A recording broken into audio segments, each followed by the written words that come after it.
Hi, this is Michael Buffer, and welcome to the BoxHard Podcast. Hello, everyone. This is Mikey Garcia. Yo, it's your boy, the odd guy himself, Malik King Scott. Hi, I'm Charlie Edwards. This is Fast Eddie Chambers, and you're listening to the BoxHard Podcast with my main man, Joey Coastman. Hello everybody and welcome to episode 119 of the BoxHard Podcast. I'm your host Joey Coastman. I'm joined as always by the infamous Mr. Ayaz Sumra. Ayaz, how you doing? I'm good, Joey. Yourself? Very good, my friend, very good. Right, let's jump straight into part one. Of course, part one being the review part of the show. In fact, just before we get into that, it's going to be a bit of a strange show this week. And when I say that, I mean things are going to be a little bit different. We've never actually had a female guest on the show. Of course, we've had, Ayaz has been away, and we've had, a female boxing media member join us, and join me, I should say, for the period of the show. But today we will be interviewing two, not just one, but two females on the show, so it will be something different. It will be a first here on the BoxHard Podcast, a little exclusive. So yeah, like I say, jumping into the review part of the show, we're going to start with a card from last week that happened over in France. It happened over in the Palais des Sports Marcel Cerdan, which is in some part of France, I'm not quite sure where. A couple fights to mention on the bill. Firstly, I'm a little bit sad about this one because a guy on this bill called Frank Petitjean actually beat my fighter that I like called Andrea Scarpa. Andrea Scarpa now 22-4. Petitjean gets win number 20. He's got 4 losses and 3 draws. It was for the EBU EU super lightweight title there. A unanimous decision over 12 rounds for Frank Petitjean, and a loss unfortunately for Andrea Scarpa. Also on this bill, Mohamed Mamoun, he picked up the IBO World Super Lightweight title. Again, the IBO obviously not really a big sanctioning body that holds that kind of status as a proper world title, but nonetheless it's another piece of silverware there for Mohamed Mamoun. I'm pleased for him. He's 20 wins now and 2 losses, his record. Also, the guy he took on, Emiliano Rodriguez, was 21-0, completely undefeated, and he took his O here, so I'm really pleased for Mamoun. He's had a good 12 months or so, I suppose, now, with that win and the Eggington win, of course, beforehand. It was a unanimous decision over 12 rounds there also. It was almost a shutout, I think, on 1 or 2 of the cards, so all the very best to Mamoun. Moving over now to Germany, one fight to mention at the Box Camp P1, which sounds like a really serious venue. There was only one fight on the bill, and it was quite surprising. It was the return of Enrico Colin. Of course, he got knocked out in the final round recently against Beterbiev for the vacant IBF light heavyweight title. Well, Colin jumped back in there with a guy who was 3-11. I'm not quite sure why, but he jumped in there with him and knocked him out in the second round. So a TKO there in 2 rounds. It was only scheduled for 6, but Colin is now 24-2. Moving over now stateside to the Barclays Center, Brooklyn, New York, USA, Ayaz. And remember, we didn't do any predictions, but we need to talk about the prediction league. We need to bring it back because, we've been slacking a little bit recently. I'm going to start down the bill a little bit here. The brother of Lamont Peterson, Anthony Peterson, he took on a guy called Luis Flores, 23-8. He didn't have a great record, Flores, but I was saying that Peterson has been so inactive, about 6 fights in 7 and a little bit years, I think, for him.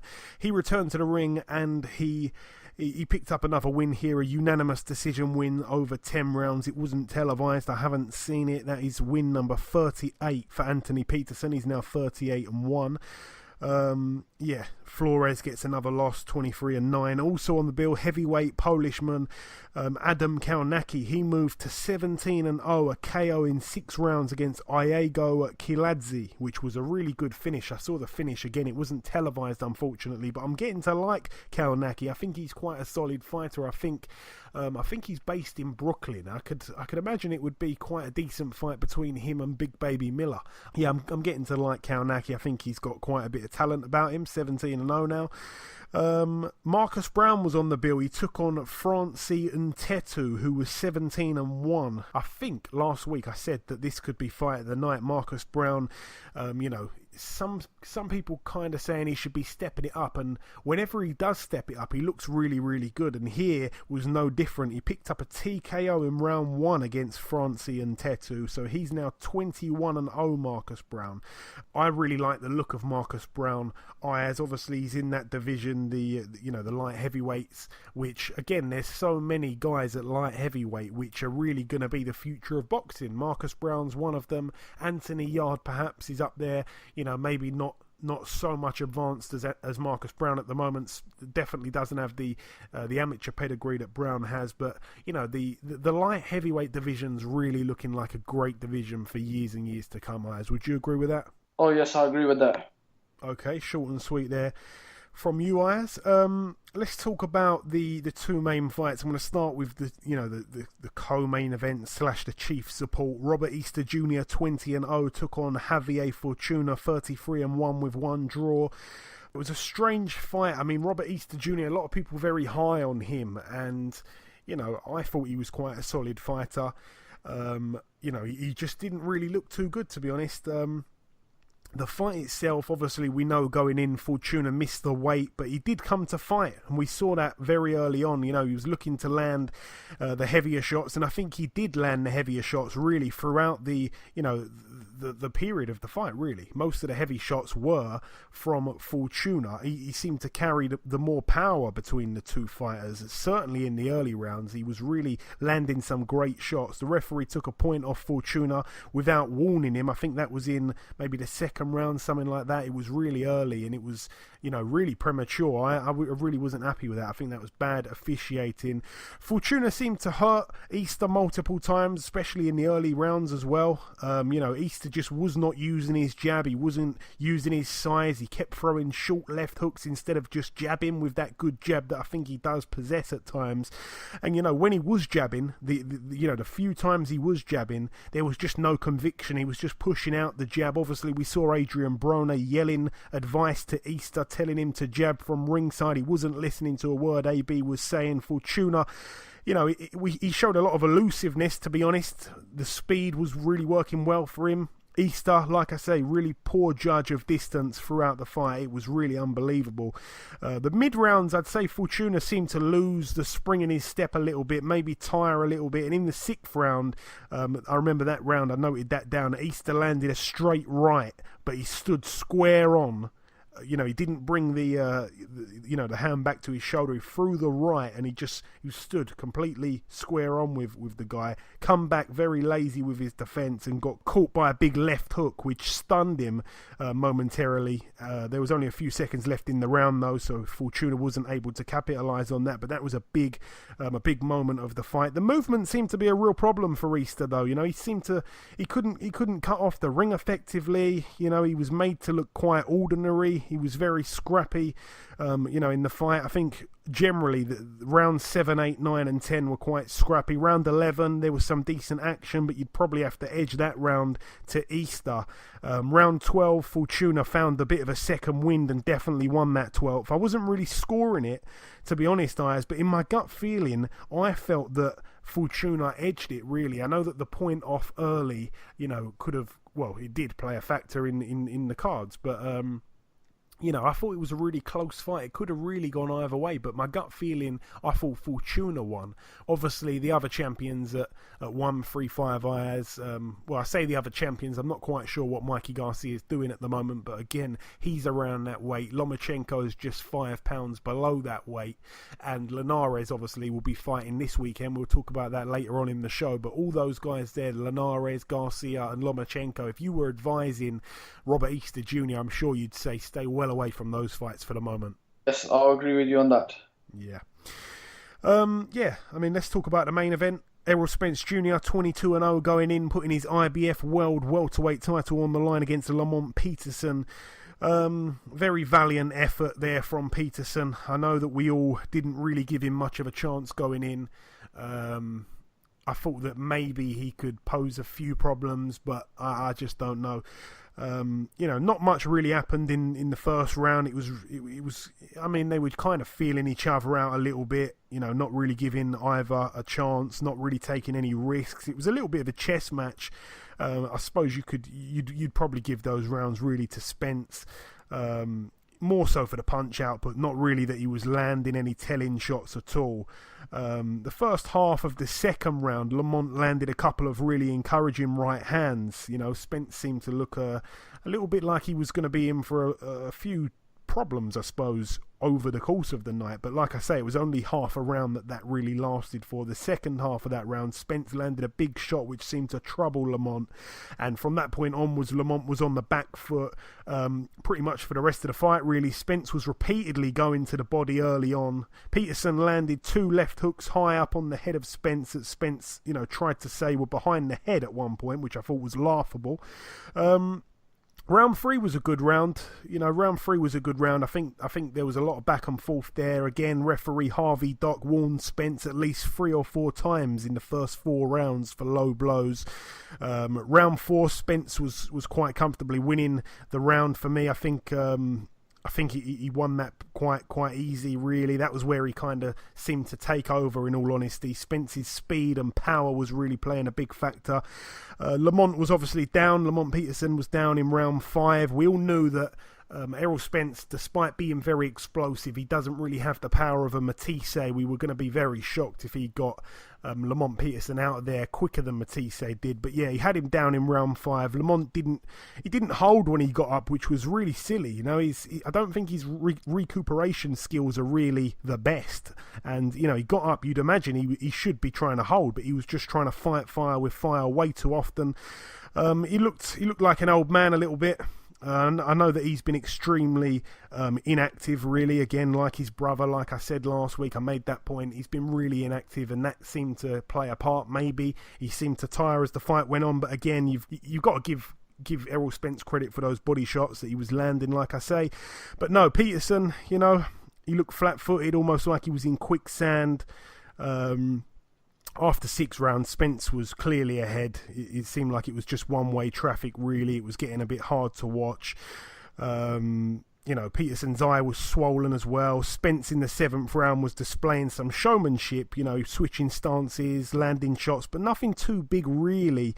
And when Peterson went back to his corner at the end of round 7, his cornerman took a long, hard look at him and decided to pull him out. It seemed to be a difficult decision, really. Lamont Peterson's got some big balls, and, you got to give him credit, nothing but credit. But yeah, he's just simply past his best now. And Errol is obviously a very special fighter, obviously a fighter that we want to see in with the bigger names, really, at 147. And I tell you what, 147 is not short of big names. What did you make of that fight, Ayaz? Errol Spence, Lamont Peterson? I told you from the start last week that Errol Spence was going to win the fight, and I told you, I said between round 10, but obviously happened in round 8. But well done to Errol Spence. Now he's just been told today that he's going to be fighting on June the 16th in Dallas, Texas. The opponent's been not announced yet? He's just been told, it's just been announced that he'll be fighting in Dallas, Texas for his mandatory. Who is his mandatory? Do we know? Unfortunately, no answer as of yet. Yeah, but there must be the number 1 ranked guy. I'm going to have a little look. If I quickly have a little look here. The number 1 and 2 in the IBF are not ranked. Number 3 is Carlos Ocampo. So I don't know what's going to happen there. I'm not quite sure what's going to happen there, to be honest. We can speculate. I know that there's something else that's happened, Ayaz, and we were going to save it for the news part of the show. But obviously, Bradley Skeet's fight on February 10th is no longer happening. So never say never. He's ranked with the IBF. I don't think stylistically it's the best matchup for him, but never say never. But yeah, that really is it for the reviewing. That's it for all the talking in part 1. So to speak from me, it's now time to welcome, just before we end part 1, our first guest. Ladies and gentlemen, please welcome the Golden Girl herself. And it isn't just a name that we give to her because she's a nice human being. It's because she simply has 2, not just 1, but 2 Olympic gold medals. It is, of course, Miss Claressa Shields. Claressa, welcome to the show. Thank you. Hey, thank you. So, Claressa, first things first, obviously you were originally introduced to boxing by your father, but it's been reported that your father deep down felt that boxing was more of a man's sport and wouldn't actually let you fully pursue it until you were 11, which is crazy to think that now you're only 22, and to think what you've achieved in just 11 years is phenomenal. Obviously winning your first Olympic gold medal in London in 2012 when you were only 17 years old, and then 4 years later winning again another gold medal in Rio in 2016, ultimately ending your amateur career with a record of 77 wins and just one loss. That loss, of course, coming to England's very own Savannah Marshall. So I want to ask you, Claressa, what does it feel like to be such, a phenomenal athlete in a sport really what doesn't always get the credit, but to do what you did in the amateurs is just unbelievable? It feels good, you know what I mean? Like, I can't be complacent with all the, with all my achievements. I kind of got to keep looking forward, because now I'm a world champion. I've defended my titles. I'm the fastest woman to win a world title in the professionals, and it's like you really can't, really enjoy it. You know what I mean? You can enjoy it, but you have to keep looking forward, and that's why I think I continue to, accomplish bigger feats, because I don't ever think about, I did all this and this is great. I mean, it's great, and I'm proud of myself, but I still want to do more. I haven't got to the ultimate goal yet. No, not at all. Like I say, only 11 years taking the game seriously, if you like, and what you've achieved thus far is absolutely unbelievable. Obviously, that one loss coming to Savannah Marshall, she's not long ago turned pro as well. Is that a rivalry that's continued into the pro ranks at all, or do you not really think about her? Is she not really on your radar at the moment? You know what? Any female boxers on my radar, who has a big name, or of course somebody that beat me. Of course, I would like to get back in the ring with her and fight her and beat her, but it's not something that I think about. I thought about it a lot before, I won my second Olympics, but after winning, 2 Olympics, and then, the girl that beat you she's at every Olympic, she's at every world championship, and she loses the day before you, and you win and make it to the finals. It's like, it just shows you who's the better fighter, So I've defeated 3 or 4 girls who have beat Savannah Marshall already, abroad. So it's like, I really don't, it was a loss, but then again, it's just like, it still didn't stop me from doing what I was doing. My goal in 2012 wasn't to go undefeated. My goal was to win the Olympic gold medal, and that's what I did.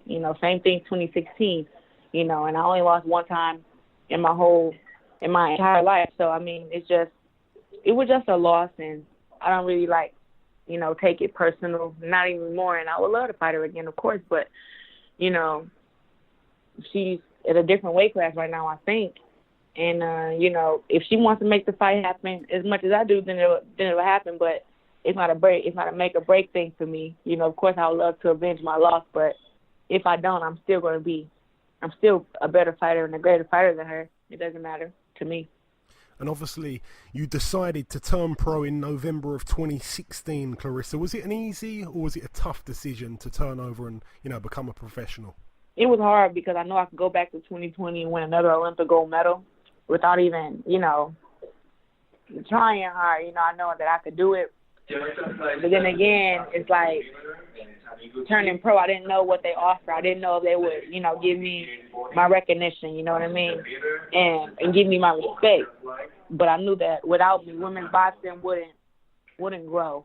So I had to make that decision, and I think I made a good decision.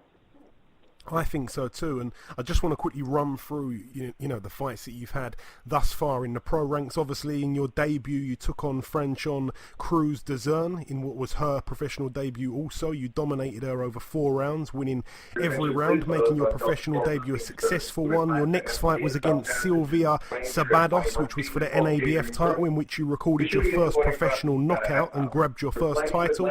Of course, after that, you took on Sydney LeBlanc for the WBC silver title. You completely dominated her over 8 rounds. What was it like to go 8 rounds, though, at that point for you, Claressa? Was it something new? Was it something challenging?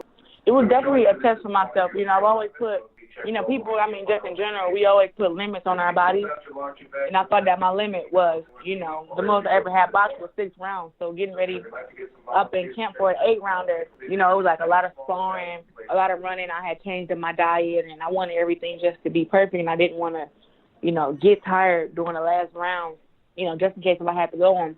And I just remember doing the 8 rounds with Cindy LeBlanc. I didn't even think about the rounds. I just was like in there boxing. I was having fun, and then before I know it, it's the end of the fight. No, that's a good thing. That's a good thing. And obviously after that, you do something which is relatively unheard of. You fight for 2 world titles in just your 4th pro fight against the previously undefeated 16-0 Nikki Adler. You dominated her and then knocked her out in round 5. You ended 2017 by having 3 fights, winning all 3 fights and picking up 4 titles along the way, including 2 of them being world titles.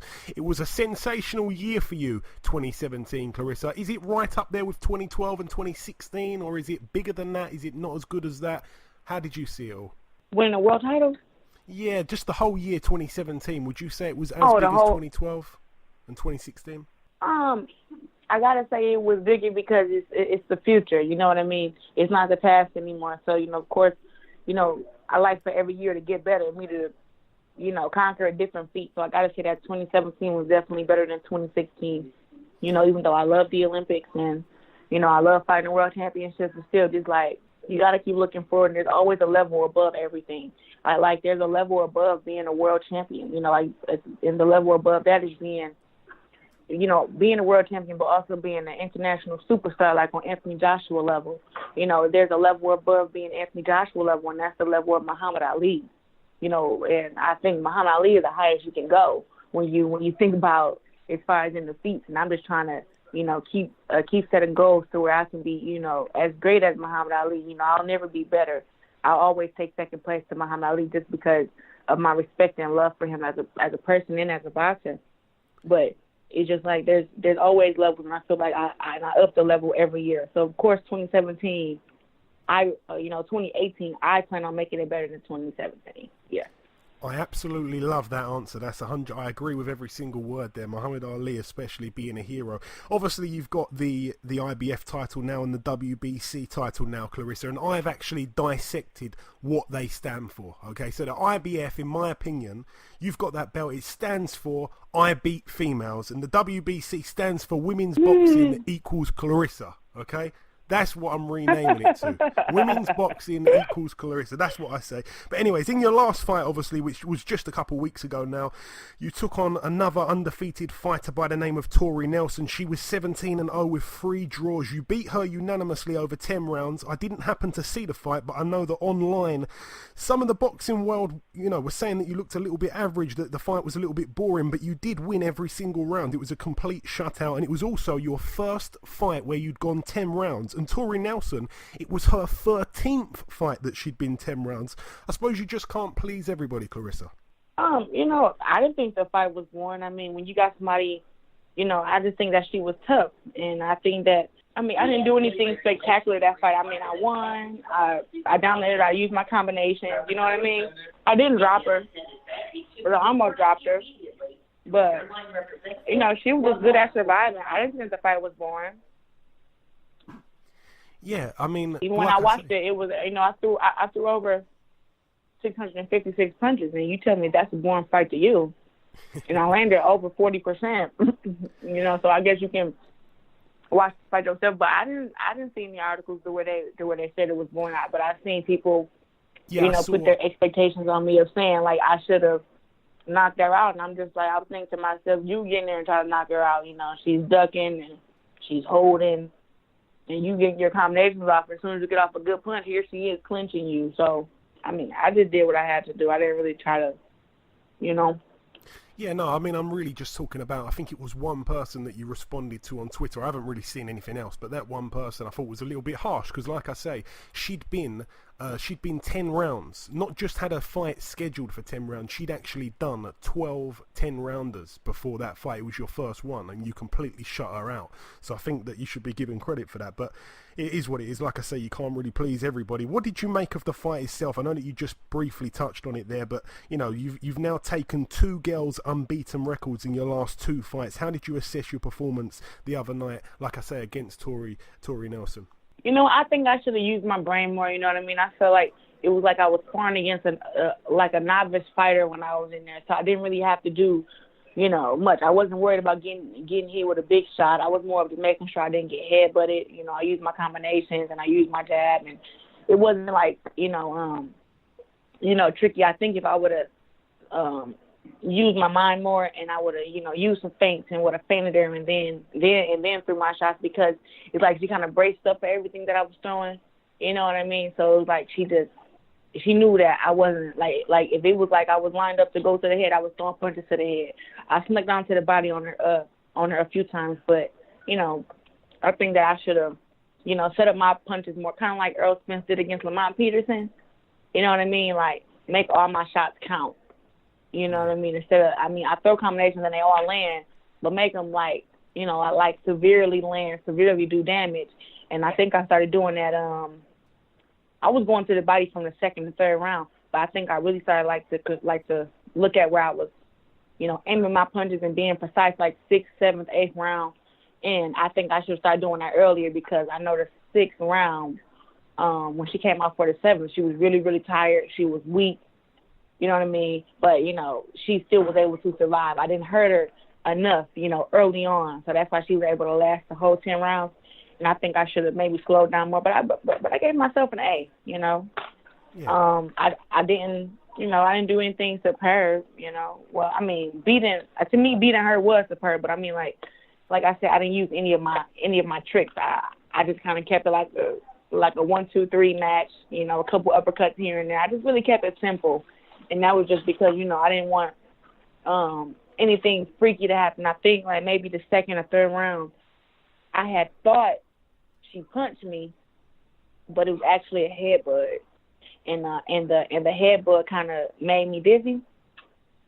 And but I thought she hit me. And when I sat down in the corner, I asked my coach, and I know I was looking right at her when, she didn't even throw a punch. She kind of just came in, and she headbutted the hell out of me. And I remember I felt kind of dizzy. So when I sat down in the corner, I talked to my coach. I asked him, and he it wasn't a punch. She headbutted you, because I was about to say, damn, she got some punching power, but she didn't have punching power either. She didn't have any punching power. I really didn't have nothing to worry about. I just was like, I want to, use my combinations. But then too, when I was in camp for that 8 weeks, I think 8 weeks was too long for me, even though I had all that time off, because in the 8 weeks of camp, I got sick 3 times, once with food poisoning, once with the flu. So, I was still training while I was sick. You know what I mean? So when the fight actually got there, I just was like, I'm just sick of training, and my body, I had to make it have as much energy as it could, but I didn't feel as good as I felt for the Nikki Atlas fight. No, that's fair enough. I think that's fair enough. You've been quite critical there of yourself in a fair way. I think that, that's very honest of you to say. I know that after the fight you were involved in a bit of a bizarre situation with a certain airline, Claressa. What actually happened there? It seemed to be crazy. Oh, it was through United. We kind of got it taken care of, and I'm still waiting on a phone call. They already called and gave me a $250 voucher for United for the incident, but I still want to file my complaint on the lady. So I'm waiting on another phone call back from them, and I haven't received a call back yet. So, one part of the process is done, but I'm still waiting on the other. And if I don't get to file my complaint, I'll just have to go there in person and do it. You know what I mean? But I'm trying to let them handle it. But it was like just a lady just being very disrespectful, and after she was being disrespectful, she wouldn't give me her name. You know what I mean? And I was asking her name so I could file a complaint, and she wouldn't give me her name, told me I had to go to customer service. And this is over a bag that I had the bag tag to. She didn't want to give me the bag. I don't know if it was. I think she was just prejudiced, and she was black also. She was just she was a lighter version of black, but she had something against me from the first time she looked at me, and she just kind of, had an attitude from when I first, gave her the bag tag, and I told her that, I was getting the bag, and she had an attitude from just from that point, and she was very disrespectful, and to a point she told me to get out of her office, and she was a taller woman and tried to push me out of her office, and I don't think she knew who I was, because no, neither do I. You're not gonna push me. No. She tried to slam the door, and I put my put my arm on the door, and I just was like, well, shut the door then. If you're so strong, shut the door. You know, and it just to let her know, like, I don't know who you think I am or what. You know, I don't know if you think I'm a little girl or what, you know, but she really thought she was going to, like, close this door with me right here. And I'm just like, you know, this is, and I mean, that's even on camera. Like, they had that on camera at the United Airlines, and I told them when I wanted to make my complaint, like, this is on camera. This lady really was trying to slam me in the door, like, but she couldn't, of course, because I'm super strong and everything. But it feel like she thought she was just going to bully me, you know, like just tell me to get out of her office. She's not giving me the bag and all this other mess. But, you know, hopefully I get a call back this week, because if I don't, I'm still going to call again, and I want to get her name. I want to file a complaint, and I want them to look into how she treated me, because if I would have fought her, I would have went to jail. Yeah. And she got to take me to court trying to sue me, you know what I mean? And it's like, I'm a, you know, international athlete, so I'm like, I feel like it should be looked at the same way for her. You know, she almost caused me to fight her. You know what I mean? I'm like, if I would have fought her, I would have had to face my consequences. So she's faced her consequences for me not, you know, fighting her, for her trying to cause something like that. Yeah, I was going to ask, did she not know who she was messing with? But it obviously seems like she didn't, because I don't think she'd have done it. But I don't. But no, you know what? I don't know. I think she probably realized once the situation was almost over. But I mean, this lady was just, I don't know. She had like some kind of attitude problem. But then the next day, when I sent my boyfriend to get the bag, he had spoke to another lady that was there about it, who worked for United, and she said, yeah, that lady gives everybody problems. So, like, she gives everybody problems. This is a known fact, and she still, you know, like, you guys just, like, kind of accept it, like, oh, that's just her. No, you don't just get to disrespect people. You don't just get to do that.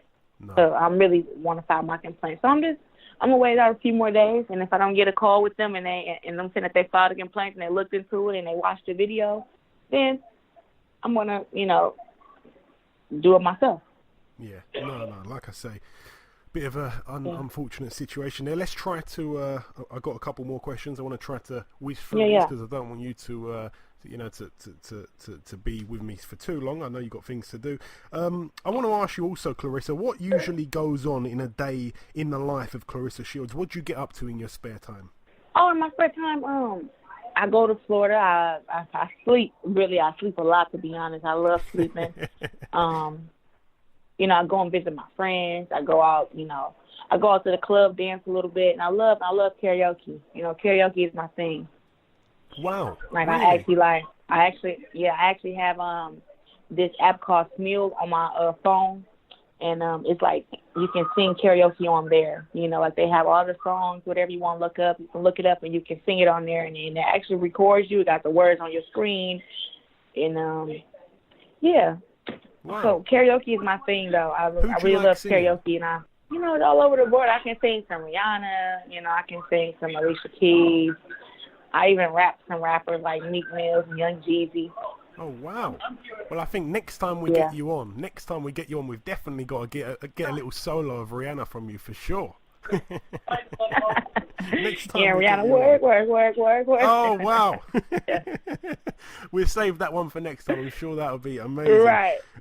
So yeah, the one bad thing about women's boxing is that there isn't too many female fighters, and the big name fighters are mostly not in the same weight class most of the time. However, the biggest name fighter near your weight is the weight down from you, Christina Hammer. She's 22-0. She's a middleweight. Is she on your hit list at all at this stage, Claressa? Would you go down to middleweight for her? Come on now. Of course I'm going down. You know, I don't want to cause these girls any trouble by them having to come up. I don't want anybody saying, "Oh, she was bigger than me. That's why she beat me." I'll go down.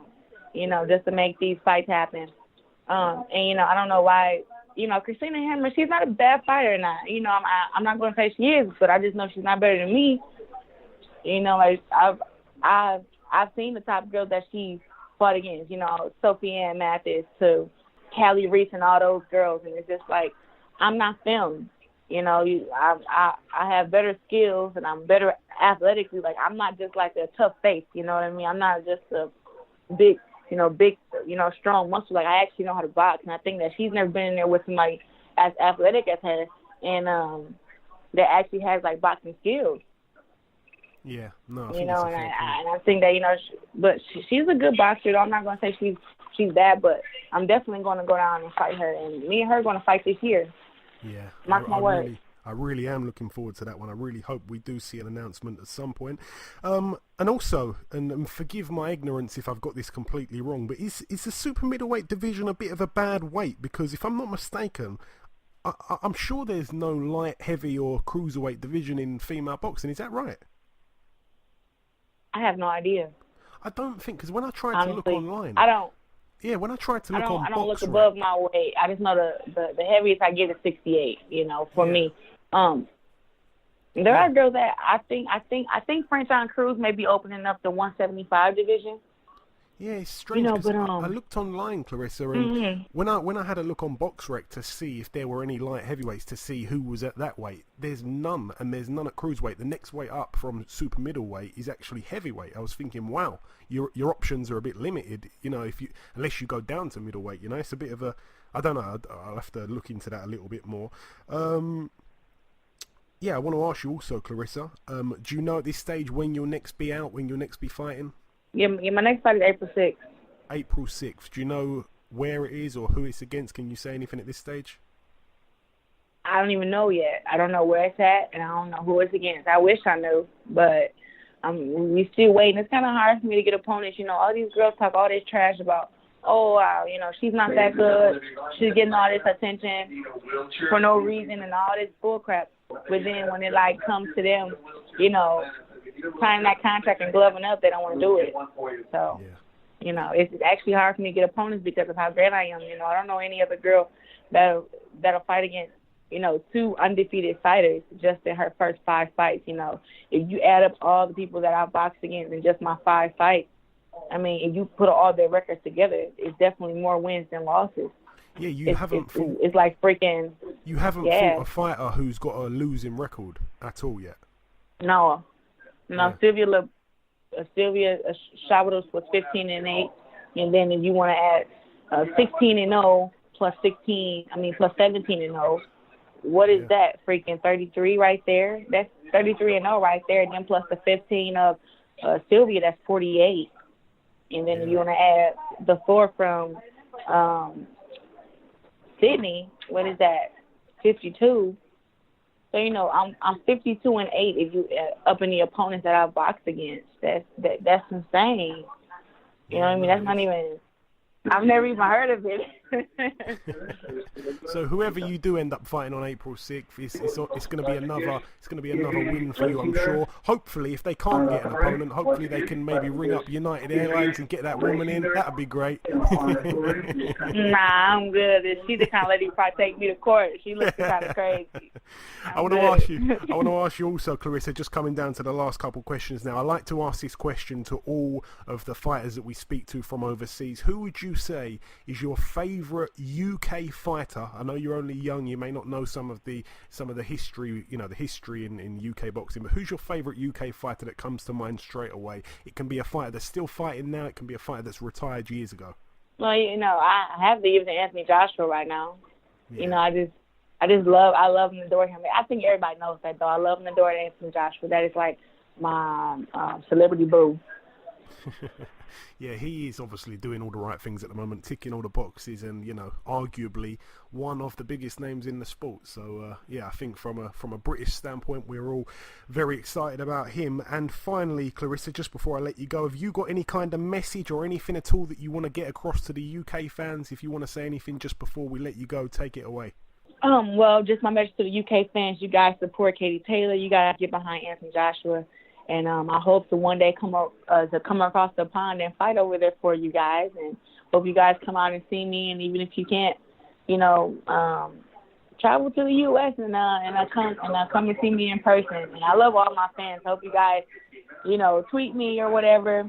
And just know, even though you guys love Tyson Fury, I hate Tyson Fury. So I'm still going to keep doing that. You can't say that on this show, Claressa. We're big fans of Tyson. I can't stand Tyson Fury. He is just, I don't know, after he said, I don't like people that disrespect women. And then he's not even he's not a great fighter to me. He doesn't have any, skills. Am I tripping? You're hurting my feelings now. I'm all right, well, let me stop. Well, Tyson Fury, I definitely want to see him get in the ring with Anthony Joshua, or I think he got Klitschko at the end. Klitschko he probably didn't even train for Tyson, for Tyson Fury. He probably just thought, I can beat this guy. I went in there and lost and disappointed the whole freaking world, but whatever. Okay, fair enough. Nice. It's definitely a fight we want to see Joshua and Fury at some point. Okay, listen, Claressa, it's been a real pleasure having you on this podcast. It really has. Thank you for your time. Best of luck with your fight coming up April 6th, and we'll catch up again soon, I'm sure. Okay, thank you. Okay, now it's time for part 2 on this week's show. This part, of course, the preview part, but as always, it's a bit of a routine now. Before we jump into that, we go over to Ayaz with the latest boxing news. Ayaz, it's been a busy week in boxing, hasn't it? Let's bring the listeners up to speed on the latest news. Take it away. Oh yes, it is. Right, Michael Conlan will now be trained by Adam Booth. Yeah, interesting link up, to be honest, Ayaz. Obviously, it's not the first fighter, to be promoted and to be fighting in one country and then to be trained and to live in another country. I suppose the hard thing about it is that the two countries are in different continents, so there's going to be a lot of travelling for Michael Conlan, but it's nothing that he's not used to. Let's have it right. He was a fantastic amateur. We're very excited about him in the pro ranks, and it's an interesting link-up. I think that Adam Booth's one of the best trainers in the UK. I've said it countless times. He's got quite a few prospects on his hands now, really. I mean, you've got Charlie Edwards there, you've got Josh Kelly, Ryan Burnett, I suppose, isn't no longer a prospect. Michael Conlan now, he's got a great stable of prospects, and yeah, I mean, I don't know if it's the right move for him or not, because he hasn't put a foot wrong yet, so you can't really say, well, his old trainer wasn't good enough and he needs to change. So, I mean, I wish him all the best. Like I say, phenomenal fighter, phenomenal trainer, so you'd imagine phenomenal results, really. Abner Morris, Leo Santa Cruz fight will happen on June the 9th in LA. Yeah, of course, it's a rematch. That featherweight division, really, when you look at it, Leo Santa Cruz, I'd certainly say, is the number one fighter in that weight class at the moment. And this fight with Mares, I mean, the first fight was a good fight. I remember that they both shared a bill a few months back against pretty pointless opponents, really. Everybody just wanted to see the rematch. I think that they tried to kind of build it just a tiny bit more. I'm not quite sure if it worked or not, but I mean, it's going to be a good fight. Mares is a solid fighter, It's a decent fight, but there's so many other names at featherweight in which I'd rather see those guys in there with Leo Santa Cruz. I'd like to see the Frampton third fight. Obviously, that's not going to be happening, if ever. Certainly not in the near future. And obviously, there's a bunch of other names. There's going to be one that we're going to be talking about in the news part, of course, which we're in, and I suppose we're going to be talking about in just a moment. But yeah, there's a few other fighters there really that I'd like to see Leo Santa Cruz tested with, but I don't think that Mares is good enough to beat him. But hopefully it makes for a good fight, because like I say, the first fight was a good one. Lee Selby will defend his IBF belt against Josh Warrington on May 19th. Yeah, that's the fight I was talking about. The two big named featherweights from the UK. Not just the only two. I'm sure there's another 2 or 3 or 4, Kid Galahad included. Yeah, it's a great fight. May 19th. It's a bit of a shame that we've got to wait that long, really. It's obviously just under 4 months away. Oh, May, sorry. Yeah, just under 4 months away. What am I talking about? So, yes, it's a shame that we've got to wait that long, but, we all knew that the fight was going to be happening. It's good that it's finally got over the line.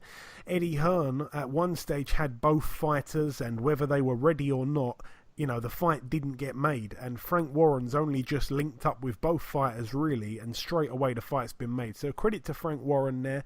I don't think that it's, entirely Eddie Hearn's fault. I think that there was a bit of it where Josh Warrington's team just felt he wasn't ready. I mean, that's what we're led to believe, but No, it's a good fight. It's a good fight. I think that it's 100% going points. You know, if anybody's thinking about betting on a knockout, save your money. It's 100% going points.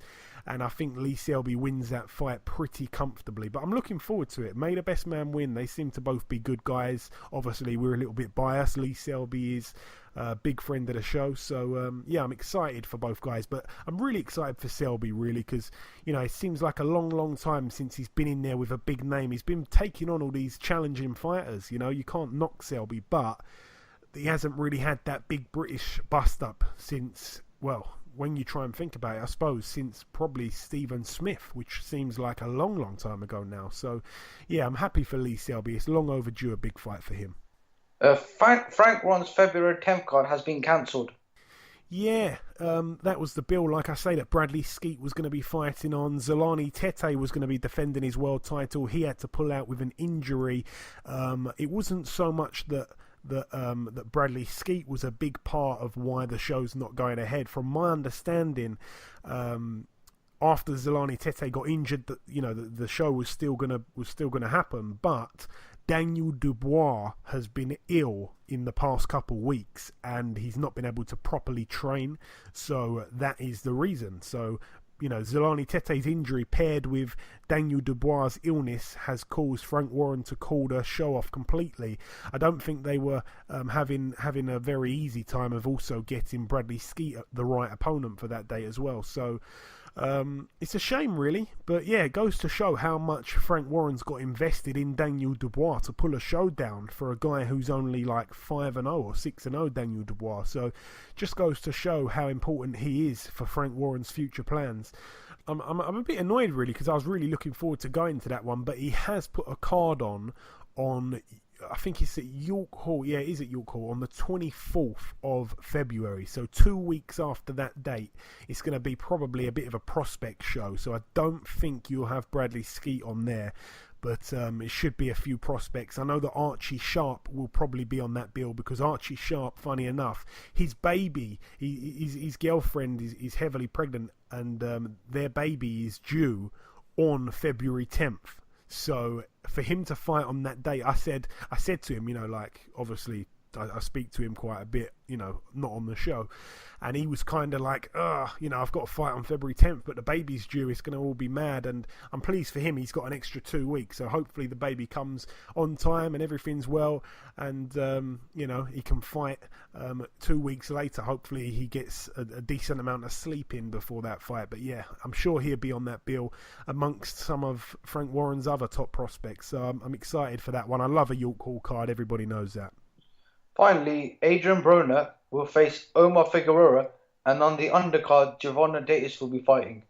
Yeah, wow, that is a cracking fight, Ayaz. I wasn't even aware of that. Omar Figueroa, obviously, he's been on the show a couple of times. I really like Omar Figueroa, and he's very underrated because he had that spell out of the ring where everybody kind of forgot him. You know, he beat Ricky Burns fairly easy in Texas when I think he had a broken hand, and he was just, you know, after that, he kind of disappeared for quite a while.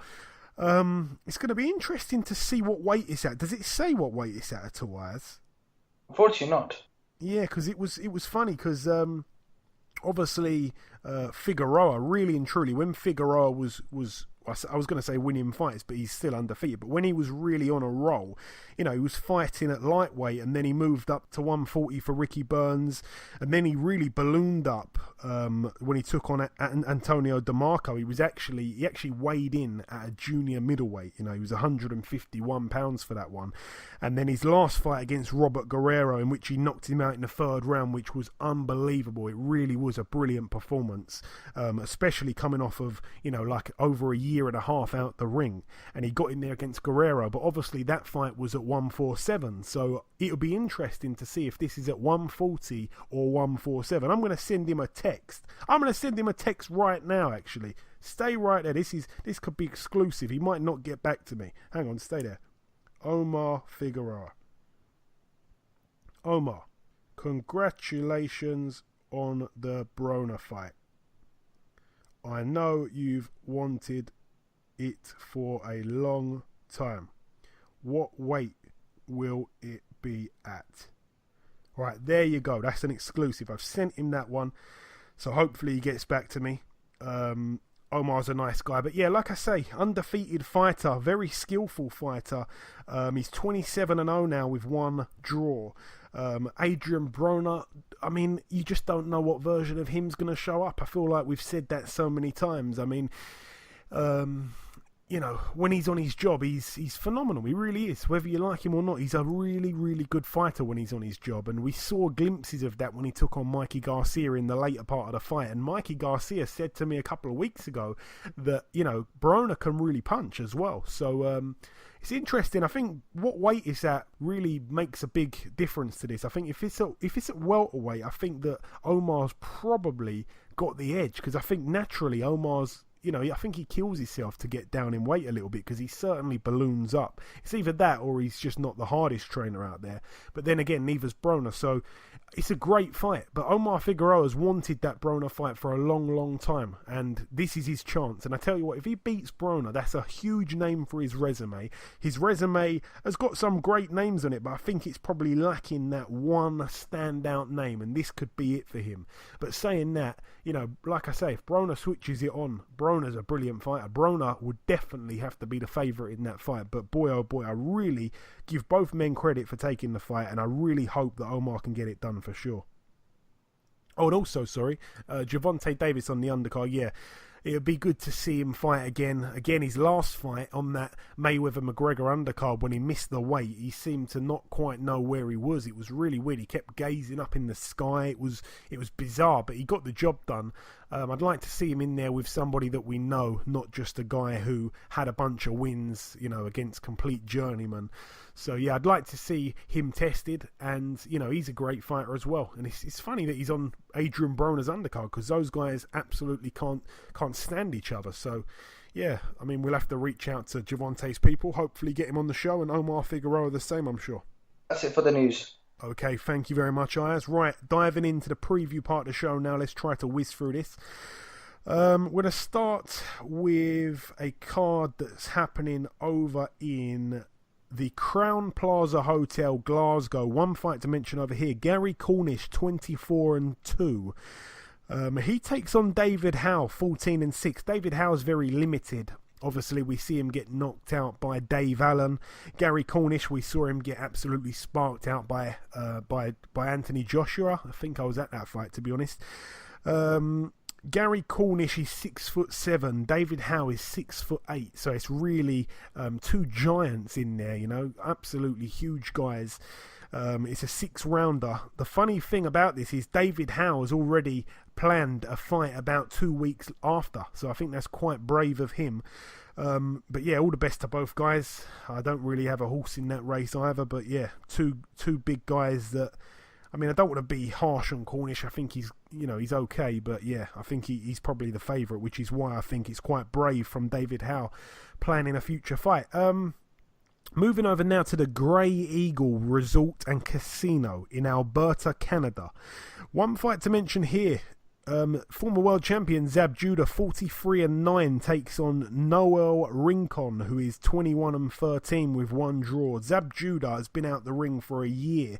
This is like his 53rd fight, if I'm not mistaken. Obviously, Zab Judah certainly past his best now. I'm not quite sure what he has to prove, really. He's been around the block a long time, obviously turning pro in 1996, so he's been a pro for coming up 22 years, which is staggering. He's probably one of the oldest, well, I say one of the oldest, I mean, he's been around a long time, but yeah, for in terms of being a pro the longest, he's certainly right up there. This guy he's taking on, though, I don't really see him as a threat, to be honest. He lost his last fight by knockout. He's lost quite a few fights by knockout, and they're all to names that we've never heard of. He's been knocked out 9 times in 13 losses, so I don't really see much danger there. Should be a relatively easy win for Zab Judah. Moving over now to the Arena Riga in Riga, Latvia. This is, of course, a World Boxing Super Series semi-final fight here, Ayaz. Firstly, on the undercard, Sweden's very own Otto Wallin. He's a heavyweight. He's 18-0. He's in an 8-rounder against a guy who's 6-5. Bit of a poor opponent there, but it is what it is. Also on this bill, the main event, I'm just going to talk about the main event. Screw the co-main event, it's not a great one. 23-0 Maris Bradis in his hometown fights Alexander Usyk 13-0. I'm very surprised that this one's happening in Latvia. Bradis puts his WBC World Cruiserweight title on the line, and Usyk puts his WBO World Cruiserweight title on the line. Of course, a 12-round fight, Ayaz. Both men undefeated. It's a great fight first and foremost, but how do you see that fight playing out, Bradis and Usyk? I think it's gonna be a very good fight, but I'm gonna go with Usyk to win on points because I think Usyk's favourite to win this tournament. Yeah, I mean, he is the favourite to win the tournament. Bradis is obviously a guy who can punch, so can Usyk. But Bradis, I don't know, I think out of the 4 remaining contenders, I'd probably have to stick him last, stick him fourth, really. I know that styles make fights, but something about Bradis, he's not the most eye-catching fighter, and I mean that in the most respectable way possible. That win against Perez wasn't a great fight, and it sticks in my mind as one of the poor fights of the World Boxing Super Series tournament, and not just the cruiserweight one, but also including the super middleweight tournament. That fight against Perez was not a great fight, and obviously the fight before that when he beat Huck, that was that wasn't a great fight either, really. Let's be honest, Huck is way past it. And yeah, his 2 last fights, Bradis, have both gone the distance. So when he stepped it up, he's gone the distance. He hasn't managed to get the knockout. And Usyk, like I say, really skilled guy. I know he's been training with Isaac Chamberlain, which I think is fantastic. And once again, in his last fight, he took on Marco Huck and he knocked him out in 10 rounds, So yeah, I definitely have to, not just on their recent performances, but just on fighter basis, I definitely think Usyk will win this fight. Obviously, I can't really see Bradis getting stopped. I think Bradis is a very tough character. The good thing about this is obviously in Bradis' last fight, he took on Mike Perez. Mike Perez is a southpaw. So that is brilliant preparation to take on the best southpaw in the division in Usyk. So that's one very clever thing there for Bradis. Maybe he had that in mind when he was, being seeded and choosing the other fighters. That would be a very clever. Al Siesta, I'm sure, is behind that. His manager, very witty, very clever guy. So yeah, I like the fight. It's a fantastic fight. Obviously, it's going to be on ITV pay-per-view or ITV box office, I think it's called, but it's free, which is fantastic for UK fight fans. I'm looking forward to the fight. It's fantastic that they're both getting in the ring. It's fantastic that it's free. Credit to the Sauerlands and the rest of it. And may the best man win. But for me, I definitely think a Usyk points win. I'm going with you. I don't see a knockout despite both guys most of the time finishing fights by knockout. I think Bradis is very tough. So yeah, it should be interesting, I hope. And yeah, I got Usyk winning that one. Moving over to the States, this one's at the Forum in Inglewood, California, USA. It's going to be on HBO. I think it's also on Box Nation. Yeah, I think it's also on Box Nation. So it's going to probably be a 2 a.m. job, Saturday night / Sunday morning. It's not a great card, really, this one, in all honesty. 2 good fights on it, I suppose, but the actual full depth of the bill isn't a great one. But let's just talk about the co-main event. Lucas Martin Matisse, 38-4, takes on Tuwa Kiram, who's 38-0. I remember the other week saying to Mikey Garcia that I think he's like 3rd in terms of the longest win streak in boxing. Well, this guy is actually 38-0, so I was wrong there. But this guy, I think, Ayaz, if you took on all 38 of this man's opponents, you'd probably be 38-0 as well. He hasn't fought out of his nation. It's for the vacant WBA World Welterweight title. Matisse, since he's come back, I know that before he went away, he was a big puncher. Since he's come back, he's still a big puncher. This guy, like I say, who he's taking on, he hasn't really fought out of his country, if I'm not mistaken. He's from Thailand. I think a couple fights ago, he took on a guy that was making his debut. He's one of those guys really with a padded record from Asia. We see many of them, and when it really matters, when they put it all on the line in a big fight, they get beaten quite easily. Matisse surely gets the knockout here for me, Ayaz, even though it's at 147. Yeah, I agree with you on that. I reckon Matisse will win it as well. I reckon Matisse will finally win that world title. I'm just looking at this guy's record also, and he's only weighed in. I say he's only weighed in. He's only displaying his weights for 2 of his 38 fights, and it seems like he is a natural 147 fighter. So that is one slight thing that I suppose you could give him. There's nothing about his height on here. There's nothing about his reach. The only thing I can tell you is he's 25. So he's had a lot of fights for being 25. He's got 28 knockouts in those 38 wins. Obviously, Lucas Matisse, 35 years of age, but we know his power really is legit. He's put so many fighters away, including Lamont Peterson, as we mentioned earlier. But yeah, I can't tell you too much about the other guy, so there's not too much to break down really. Just that I think Matisse will knock him out and become the world champion at welterweight, and I think he deserves it. I really like Matisse. Great fighter, always in exciting fights. Now the main event and the final fight to talk about here, Ayaz. Jorge Linares, 43-3, defending his WBA World Lightweight title against Mercito Gesta, who's 31-1 with 2 draws. Mikey Garcia did say, once again, I hate to keep bringing him up, but yeah, he did say that after this fight, him and Linares will be fighting. They're going to have one fight, you know, before fighting each other. Obviously, Mikey Garcia's fight, I think, was scheduled for February 10th. It's now been pushed back to March the 10th because his opponent was slightly injured. I don't think it was anything serious. So, yeah, that's been delayed for a month. So that's now happening March the 10th. But Mikey Garcia said after they both fight their opponents that they'll both be fighting at some point, I think, in the summer. So, yeah. This is, I mean, it's a bit of a gimme fight, I feel. I mean, Gesta, he's a Filipino guy, 31-1, like I say, 17 knockouts. The one loss, he wasn't stopped. It was to Miguel Vasquez, who just got knocked out by Josh Taylor, but it was just over 5 years ago now, and it wasn't, well, I'm looking at it now, it wasn't a close fight. He pretty much lost almost every round to Vasquez, but Vasquez was a good fighter 5 years ago, so I don't know, he seems like he hasn't really been too active. He's had the 6 fights since then, one of them being a draw to Carlos Molina. And that Carlos Molina's not the former world champion one. That's the one that lost to Amir Khan that time, I think in his first fight with Virgil Hunter, if I'm not mistaken, something like that. But yeah, that Carlos Molina's not the good one. He got a split draw with him. I'm looking really, he hasn't really done anything else, to be honest, since then, so you definitely have to favour Linares anyway, but I'm just looking at his resume and it doesn't look like a great one either.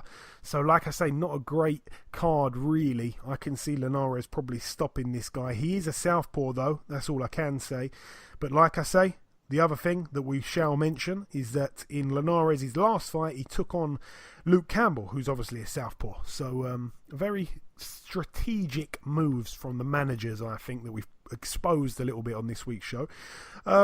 Linares wins that one for you, Ayaz, surely. I think Linares stops him.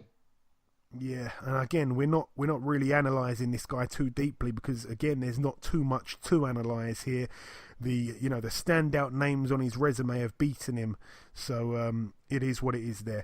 But yeah, should be a relatively easy win for Linares. Just get this fight out of the way, get Mikey Garcia's fight out of the way as well, which is a much better fight than this one, by the way. Sergei Lipinets, undefeated world champion, and hopefully both guys come through unscathed and both guys get it on in the summer, because that's the real fight we want to see, Ayaz, isn't it really? Linares and Garcia, monster fight. Who would you favour in that fight, by the way? Mikey Garcia. Knockout or points at this stage? Obviously, we'll talk about it closer to time. Points. Points. Okay, interesting. All right, that really wraps up all the talking. We've done the reviewing, we did the news, we did the previewing, we brought you in one female, which was our first ever female on the show, and it's now time to bring you in our second ever female on the show. It's a female-themed show.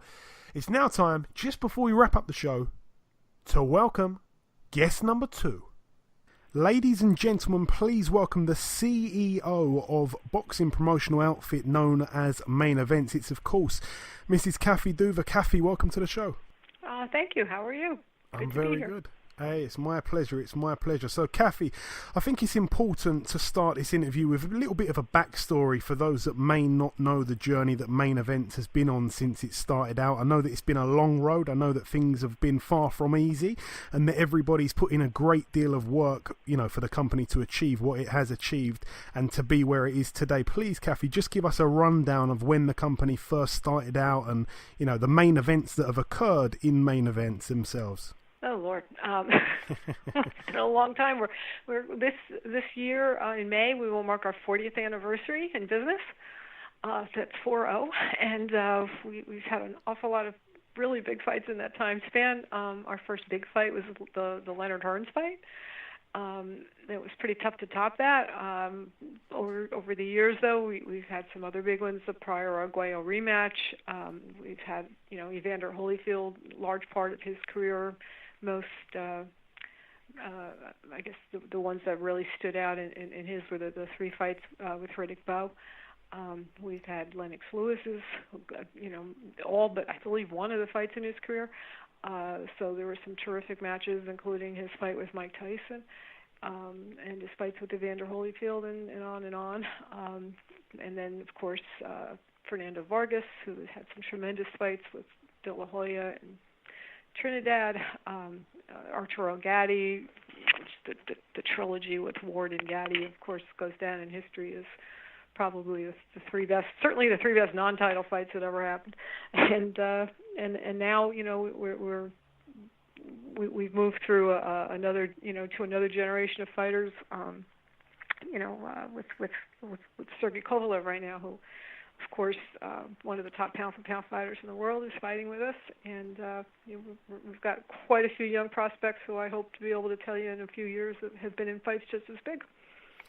And you just mentioned there, and I wasn't aware of this, you mentioned there about Riddick Bowe, Evander Holyfield. So was it your card that the Fan Man came into that crazy night? Oh my gosh. Absolutely. Crazy. I was sitting at ringside, and I was literally in the first row, and my late husband was sitting to my right, and I saw this guy coming toward the ring, and I'm saying, there's a guy going to fly in the ring, and he's going to me, what are you talking about? Shut up, I'm watching the fight. No, and I kept poking him. No, there's a guy. He's flying into the ring. And he's like, no. What are you talking about? All of a sudden, there he was in the ring. That was quite a night. Yeah, to say the least. Obviously, you mentioned there your late husband, Dan Duva, obviously passed away in 1996, and since then, like I say, you've really stepped up to become the main, I want to say the main man, but really the main lady, of course, at Main Events. Main Events, as you say there, it's been involved with many fighters, like you mentioned there, Evander Holyfield, Lennox Lewis, Pernell Whitaker. I want to ask you this question, Kathy. When would you say, what sort of jumps in your head when I ask you this question? What would you say was like the first kind of fight, or maybe first scenario that you were in where you thought, wow, these fighters that we've got on our books, you know, it's really down to me. I'm really solely responsible for, you know, for the fruition of these great fighters' careers. Well, really, the truth is, the first time I realized it was on me alone was when we were making in 2002, when we were making the rematch between Gatti and Ward. That's the first, because up until then I had people who were here working, you know, running the company, whether it was my husband's brother or a few other people that we hired to come in here and do things. Those relationships didn't work out, and in the end, the first day that I was truly in charge of this company happened in I guess it was in May of 2002, just before the Lewis-Tyson fight.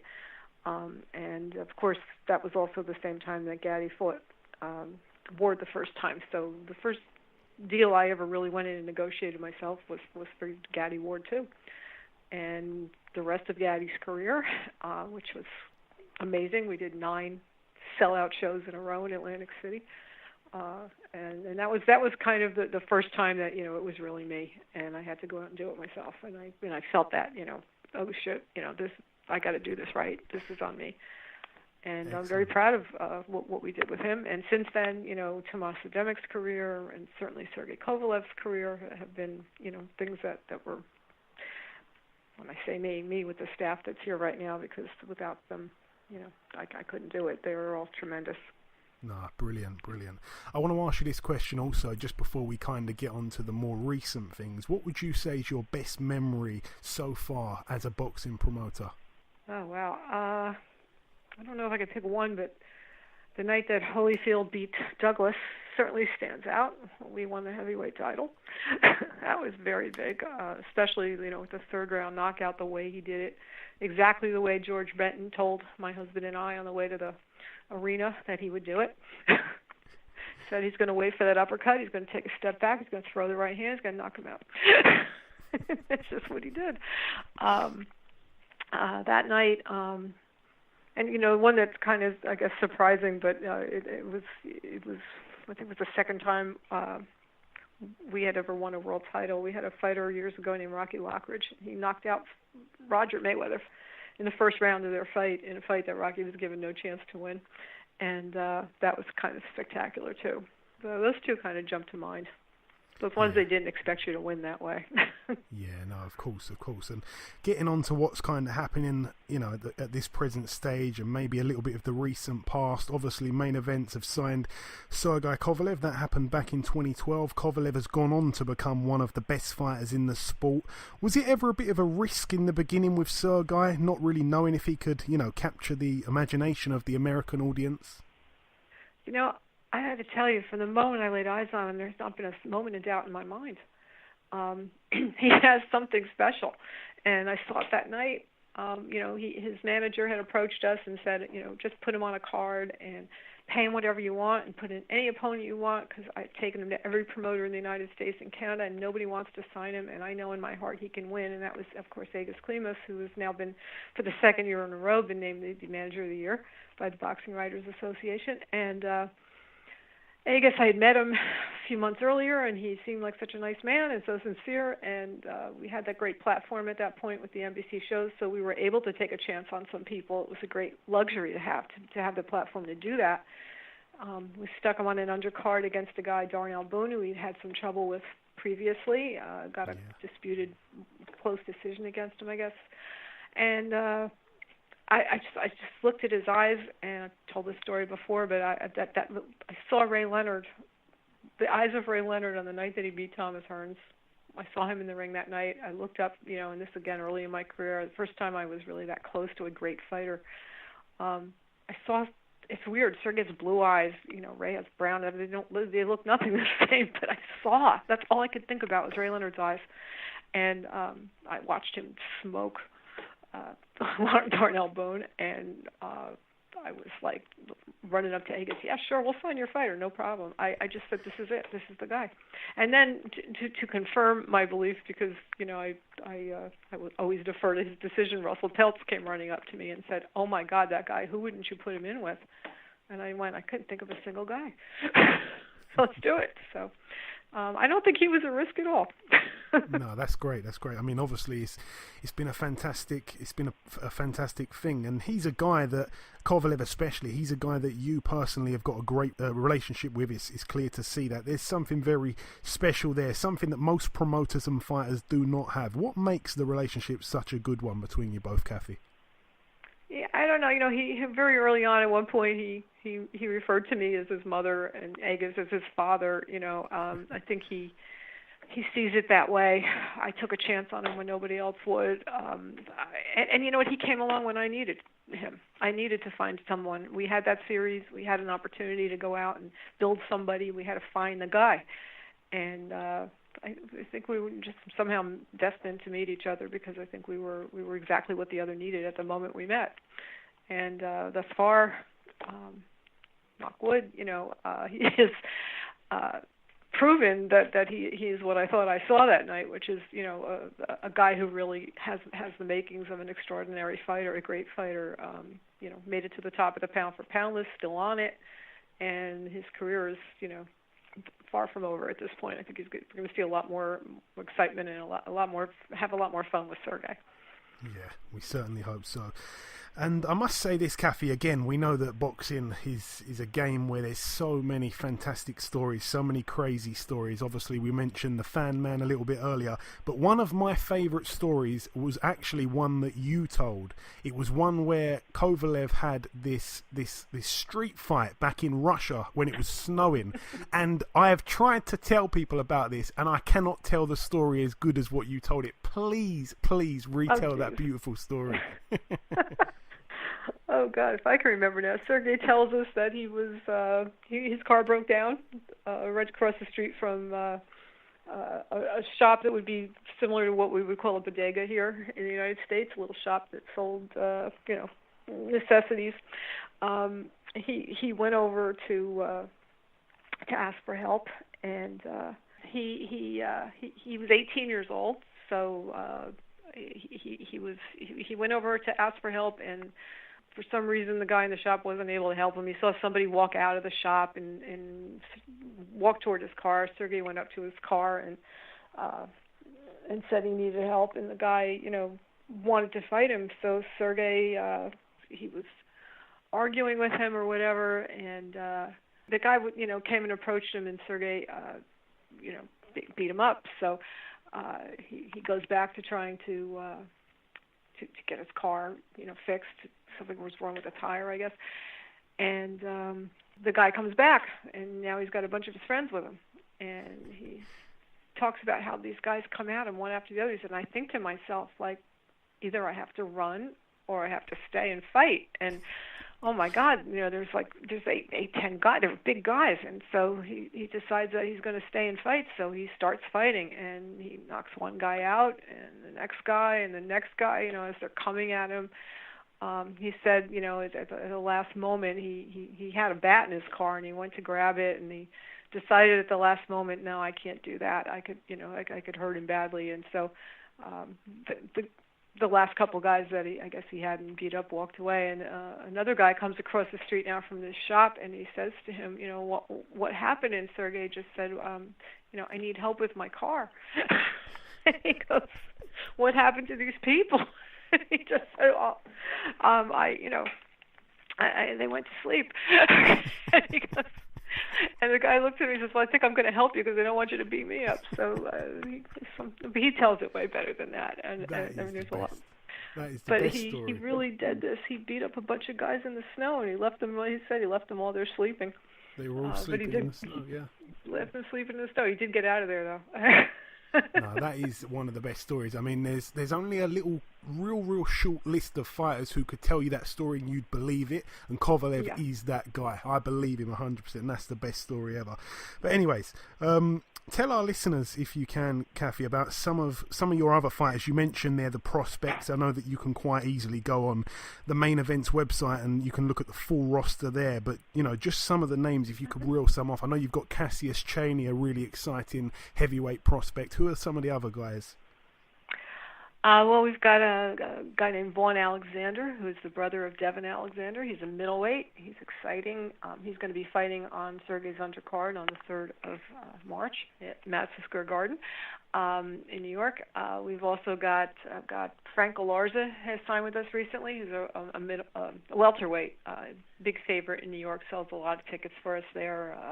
Again, very exciting style. Anybody who comes out to see. In fact, his fight, which was off TV when Sergey fought there in November, was one of the best fights of the night. We have a kid, Matyar Askayev from Kazakhstan, who will be fighting on March 3rd. Also, Mirim Nursultanov, also from Kazakhstan, two tremendous fighters. Mirim is a middleweight. Matyar's, I think, fighting around 140. Both exciting and fun guys to watch.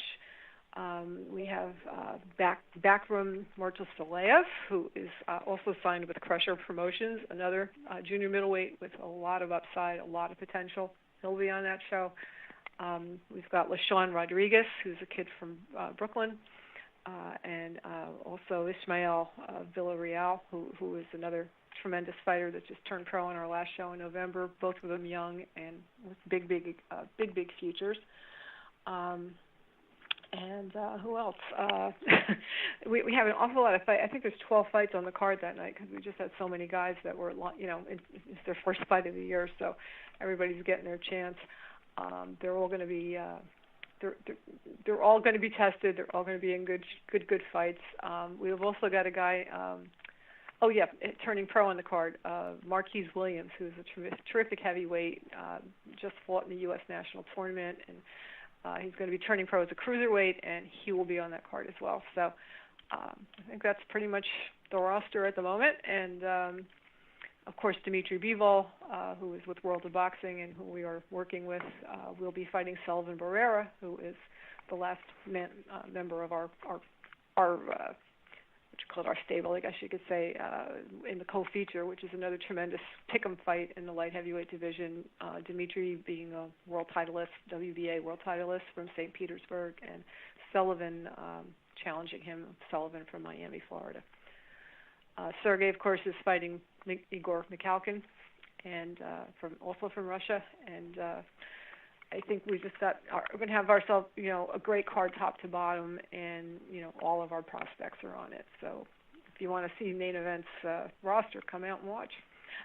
Yeah, absolutely. Some really, really great fighters that you've named there. You mentioned your next event being March the 3rd at Madison Square Gardens. Obviously, Kovalev will top the bill, like you say, against McCulkin. But the chief support fight, the fight that you mentioned, Bivol and Barrera, that is a brilliant fight. So, congratulations on making that, because that's an excellent fight.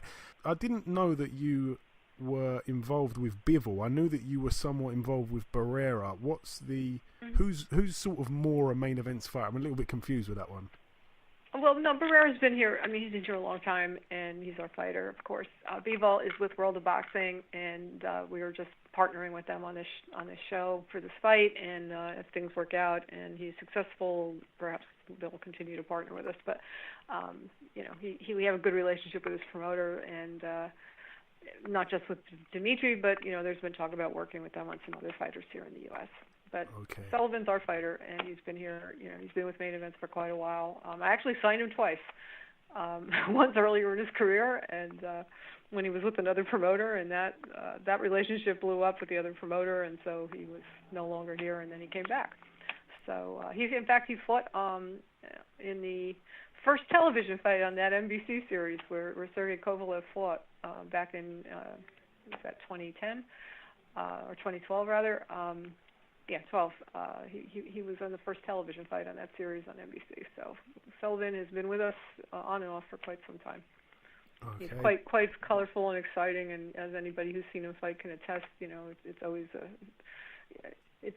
always an exciting fight with Sullivan, and he brings it, and he's really excited about this fight, and he wants, this is really his first shot at a world title. He did fight Andre Ward, but no title was at stake. So this is it, and this is a big chance, and he's going to be there. And Bivol, tremendously talented fighter, much less experienced at 12-0 with 10 KOs, but perhaps a bigger amateur career than Sullivan had. So it's a really, really interesting matchup, and it's a real pick'em fight, and it's going to be a great night. We're really excited about it. Yeah, I'm excited too. I think Barrera's carrying a lot of great momentum into that fight as well. I want to also ask you, Kathy, is Glazkov still part of the main events stable? And if so, what has actually happened to him? He's disappeared. Well, the injury that he suffered was pretty catastrophic. I don't think they really appreciated it that night, because somehow this guy managed to walk from the ring back to the locker room, and I will never know how. Without limping, but he tore his ACL, he tore his meniscus, he dislocated his knee. This is the kind of injury that sometimes causes people to lose their part of their leg because of the cut off of the blood supply during that dislocation. I think he managed to push his knee back in place on his own, which is probably how he was able to walk back to the locker room, but it was a really bad injury. So he's had surgery on it now multiple times, and we were just in touch with him the other day, in fact. So, he's certainly ours in our hearts, but I don't know, when and if he will be able to return to the ring. Yeah, it's a great shame. Just to remind the listeners, Vyacheslav Glaskov's the guy that was fighting Charles Martin for the vacant IBF World Heavyweight title in that fight that arguably he was winning up until the freak injury occurred, just to remind people there. I want to ask you, Kathy, about 5 quick-fire questions, if I can. Ones where if you just give me like a one-sentence answer, if I throw a few at you, this might be quite fun. Maybe not. We'll have to wait and see. Who would you say is your or has been your favourite fighter to work with, past and present? Oh, wow. I don't like to talk about present, but if I do, I guess it's Sergey at this point. But in the past, it's Gaddy or Whitaker, and I can't pick one. Love them both. That's fine. And who are the easiest major or rival promoter to deal with? Oh, most of them are easy, but I would say at this point it would be Golden Boy. Okay. And the best fight that you've ever been involved in? The best fight? Best fight. Oh, God. I guess it's the Gaddy Ward. Yeah. What, 1 or 2? I guess I'd say 2 because Gaddy won. Yeah, you can't argue with that. My next question was going to be the best win that you've ever been involved in, but that may be the exact same answer. Perhaps, or again, back to that Holyfield Douglas, because that changed everything. It changed our lives. That was the thing that set our company apart and really sent us on the way to becoming the major promoters. And the nicest / friendliest boxer outside of the ring that you've ever met? Oh, God. Probably Mark Breland. Okay. Interesting Mark choice. Breland, yeah. Yeah, and that's, there's lots of really nice fighters, but gun to my head at this moment, I would say that's the first one that comes to mind. He's one of the nicest human beings God ever put on the earth. Yeah. Not just as fighter, one of the nicest people. Yeah, so he's tough for sure. to beat in that category.